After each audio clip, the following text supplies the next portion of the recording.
Yan, para sa mga laging puno ang schedule pero nagsasawa ng magpa-deliver, here's a quick and easy dinner na kahit sino ay kaya-kayang ihanda. Here's my Tuesday version of garlic and brown sugar pork chops.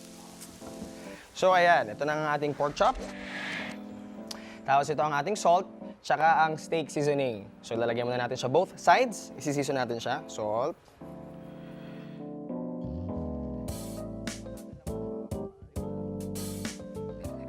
Tapos yung kabila din, both sides dapat.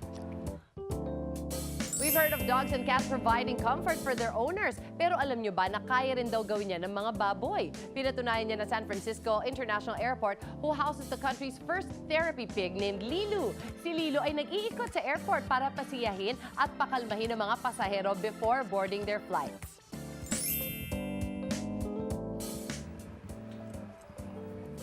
Ayan.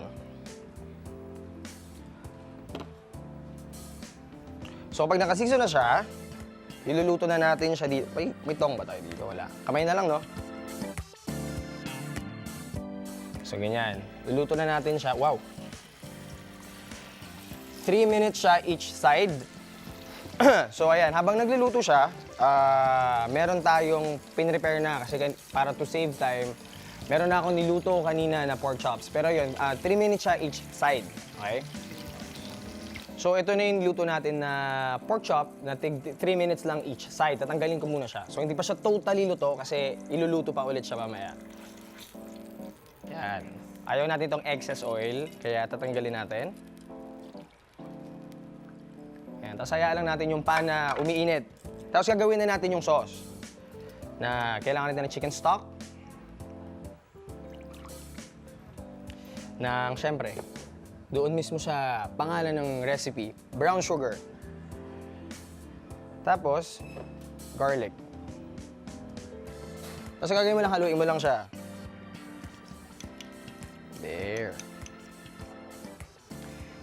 Tapos pabababain mo siya to medium-low heat.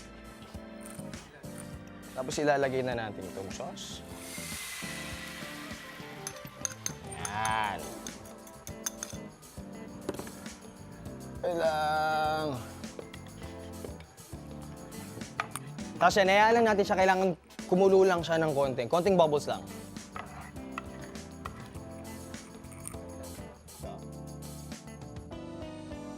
So yan, nakita nyo, kumukulo na siya. Lalagyan na natin yung ating pork chops. Lagyan natin itong 4. Tapos, kapag nilagay mo siya, ano naman siya, total 10 minutes siya, bale 5 minutes each side. Para totally maluto na yung pork chops.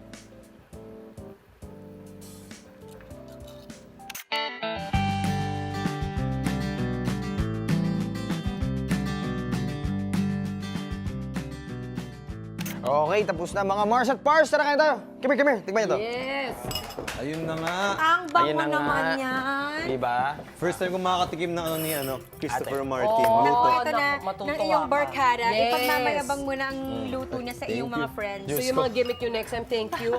Call Ano na lang tayo? tayo. Nagluto na. Rice toppings na. Luluto naman tayo, luluto. Hindi na kape-kape, luto-luto na. Oo. Ganyan kami mga tito ng Manila. Ang aga nyo naman dito, guys. Oo, Diyos ko, ano na kami? Kung tito kayo ngayon, ano na kami? Great-grandmother na ako for sure. Uy, tikman na natin. Ang sarap. Masarap yung manamis-namis, ha? Masarap niya. Parang siyang glazed pork chop. Correct. Namilasang steak, pero hindi kasi mahal. Ganda. Sarap. Nice one, Thank you, Pars! Pars. Sarap. This is Sarap. really Pars good. to rin. Pars Prince, Napakasimpleng sarap. gawin. Diba? Solid. Thank you, Pars! Silipin naman natin ang mga celebrity-owned restaurant. Sana pwede niyong idagdag on your next food trip. That's up next dito lang sa Mars!